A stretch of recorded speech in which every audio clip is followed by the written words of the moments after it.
அறிவே மனம். உங்கள் உளவியல் சகோதரி எம்.எஸ்.கே. பிரியா.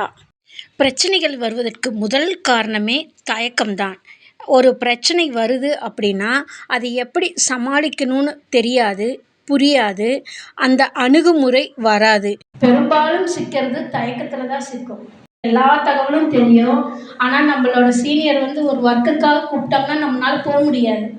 குடும்ப சூழல்லையும் இதே தான் நடக்கும். அந்த தயக்கங்கிற பேரில் ஒரு மாமியார்கிட்டயோ, நாத்தனார்கிட்டயோ, ஹஸ்பண்டுகிட்டயோ நம்மளால் யதார்த்தமாக பல நேரங்களில் பேச முடியாதோட விளைவு தான் பல குடும்ப சிக்கல்களுக்கும் அலுவலக சிக்கல்களுக்கும் பிரச்சனையாக மாறிவிடுது இந்த தயக்கங்கிற செயல்பாடு.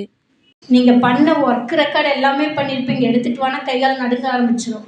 அந்த நேரத்தில் பார்த்தோம்னா உங்களோட மனசு பல வகையில் செயல்படும். உங்களுக்குள்ளேயே பேசிக்குவீங்க, வாய் வழியில் பேசிக்குவீங்க, பக்கத்தில் இருக்கிறவங்க கிட்ட சொல்லுவீங்க, புலம்பிகிட்டே போவீங்க. அதாவது புலம்பலுங்கிற பேரில் பேச்சுக்கள் சொல்லிகிட்டே போவீங்க. அவசர அவசரமாக தடுமாற்றத்தில் எடுத்துகிட்டு போவீங்க. இது குடும்ப சூழலுக்கும் இதே தான் நடந்துக்கிட்டு இருக்கும். உங்களை நீங்களே கண்காணித்து பாருங்கள். அந்த பதட்டத்தில் தெரிஞ்சதும் கூட வார்த்தை வடிவில் வெளியில் வராது. அழுகையாக வெளிப்படும், கோபமாக வெளிப்படும். ஏன் என்னை மட்டும் இப்படி வேலை வாங்குறாங்க அப்படிங்கிற எண்ணம் ஏற்படும்.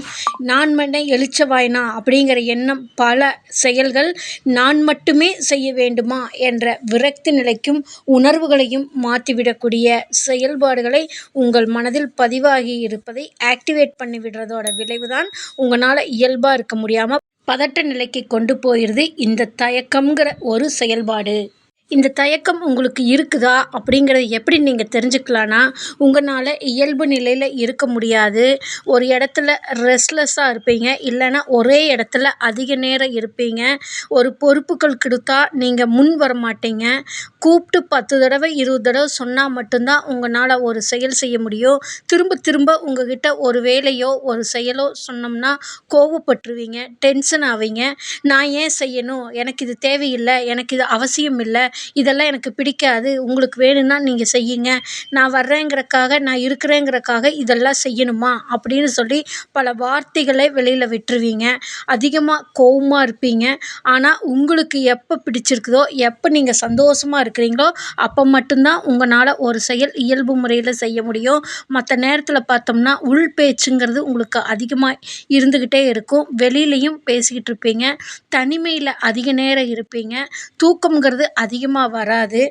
யாராவது ஒருத்தர்கிட்ட பேசணும்னு நினைப்பீங்க, பேசிக்கிட்டே இருப்பீங்க ஒரு வகை. இன்னொரு வகை யார்கிட்டையுமே பேச மாட்டாங்க. அமைதியாக தானுண்டு தன் வேலையுண்டுன்னு சொல்லி இருக்கிற இடம் தெரியாமல் இருந்துட்டு வந்துடுவீங்க. இது எல்லாமே இந்த தயக்கத்தோட சிம்டம். இதை நீங்கள் முறைப்படுத்திக்கிட்டால் மட்டும்தான் உங்கள் குடும்பத்திலையும், உங்கள் அலுவலக சூழலையும், உங்கள் சமூகத்திலையும், இந்த சமூகத்திலையும் ஒரு அங்கீகாரம் உங்களுக்கு கிடைக்கும்.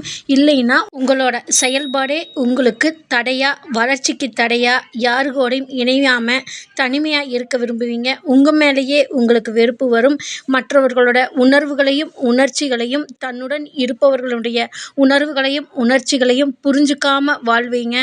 உங்களோட ஒட்டுதல் யாருக்கிட்டையுமே ஒட்டுதல் இல்லாமல் வாழ்ந்துக்கிட்டு இருப்பீங்க. இது எல்லாமே உங்களோட பிரச்சனை தனிப்பட்ட பிரச்சனையாக மாறிடும்.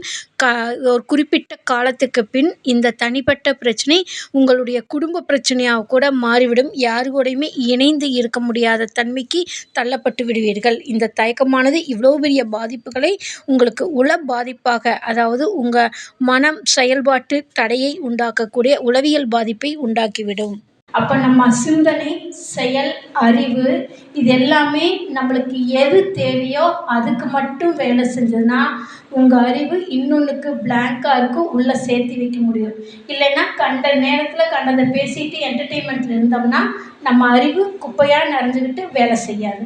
இன்னிலிருந்து நம்ம அறிவை எதுக்கு வேலை செய்யணும்னு செஞ்சிட்டோம்னா இதிலிருந்து வெளியில் வரலாம்.